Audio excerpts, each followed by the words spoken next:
Mesdames et messieurs, chers téléspectateurs, là où vous êtes, recevez mes salutations les plus fraternelles. En ce jour béni, nous vous présentons un peu la question ou bien les questions qui déchirent le monde entier actuellement, notamment la question de Palestine, qui est occupée illégalement par l'État israélien. Nous savons très bien que certains parlements du monde, comme celui du Royaume-Uni, il y a la France, l'Arabie Saoudite et tant d'autres, parlent beaucoup de la reconnaissance de l'État palestinien, qui est occupé illégalement par l'Israël, ça fait déjà 74 ans. Et je profite de cette occasion pour remercier le Parlement du Royaume-Uni d'avoir attaqué l'ambassadrice de l'État israélien sur les méfaits et sur les crimes de guerre et crimes contre l'humanité que Benjamin Netanyahou et son gouvernement continuent à perpétrer sur le territoire palestinien.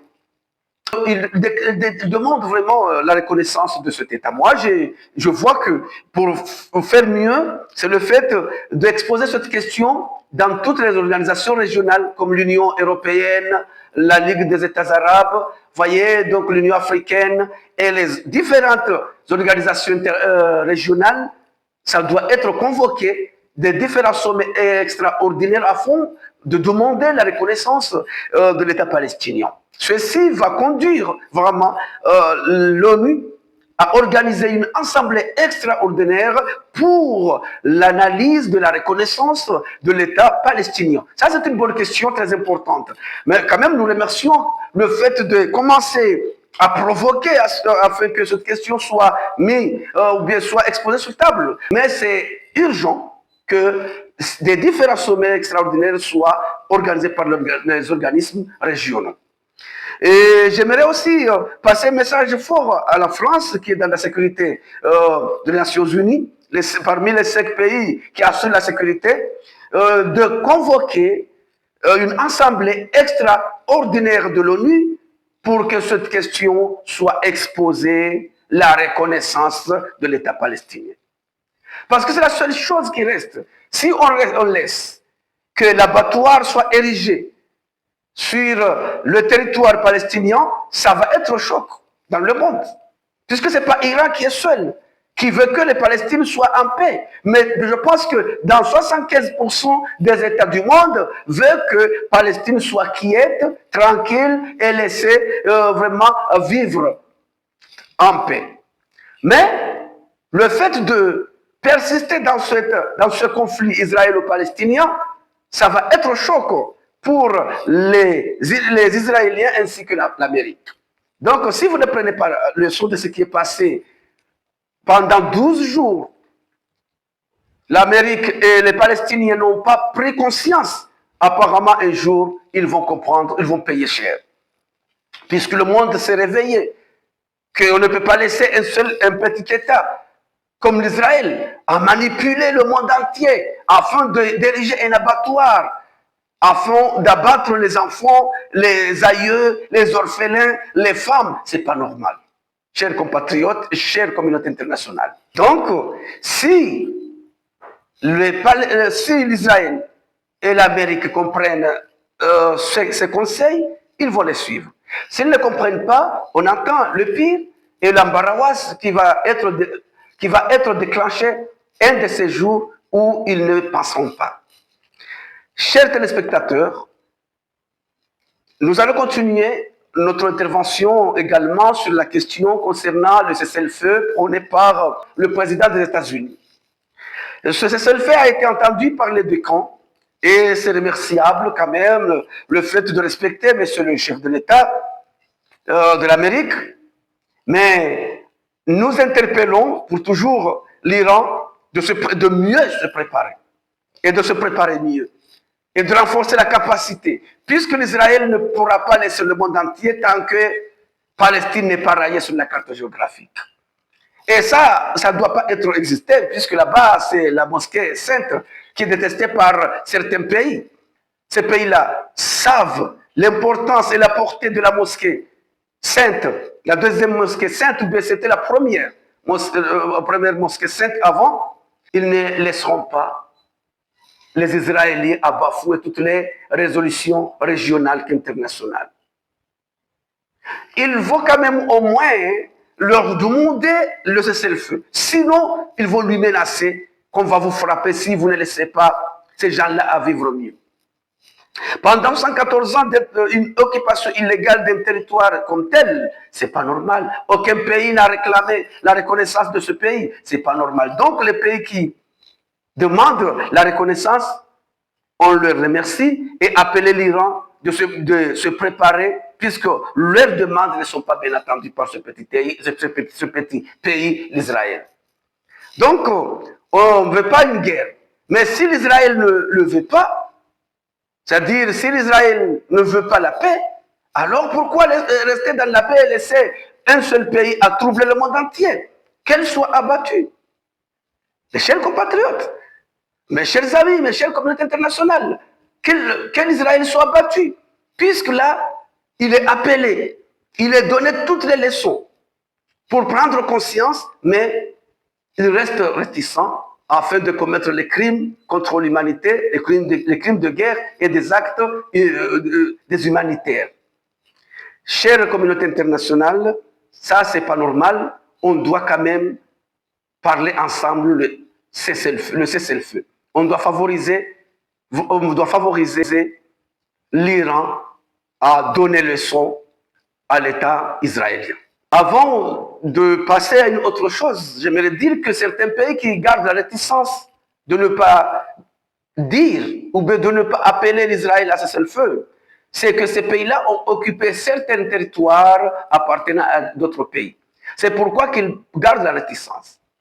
Vous savez que la guerre menée par l'Iran, chers téléspectateurs, est une guerre sainte et une guerre de sauvetage. Dans le fait qu'une fois que la Palestine a été récupérée et que la reconnaissance de son État a été effective, ça serait une leçon pour nous et les autres pays que leurs territoires ont été occupés illégalement à demander la réintégration de leur pays, de leurs îles ou de leur territoire. Notamment nous, les Comoriens, nous avons le problème qui déchire entre les Comores et la France concernant l'île de Mayotte.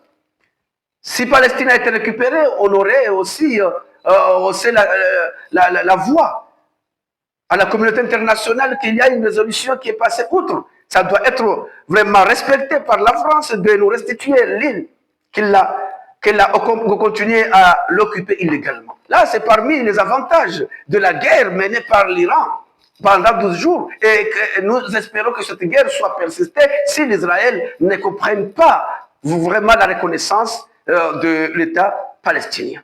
Chers téléspectateurs, quand même, vous devez prendre note qu'il y a certains territoires qui ont été occupés légalement, aux Comores comme d'autres pays. Avant de clore mes propos, je me parler quelque chose de très bizarre qui passe ici, chez nous en Afrique. Certains chefs d'État ne veulent pas quitter le pouvoir sans qu'ils soient chassés par la population. Ça a été passé par Ben Ali, là-bas, Tunisie, il y a Sénégal, il y a certains pays que leurs chefs d'État s'accrochent au pouvoir jusqu'à ce qu'ils soient chassés comme des enfants. Donc, ce n'est pas une bonne leçon à donner aux autres. Vous avez fait des études comme eux, c'est-à-dire les Blancs.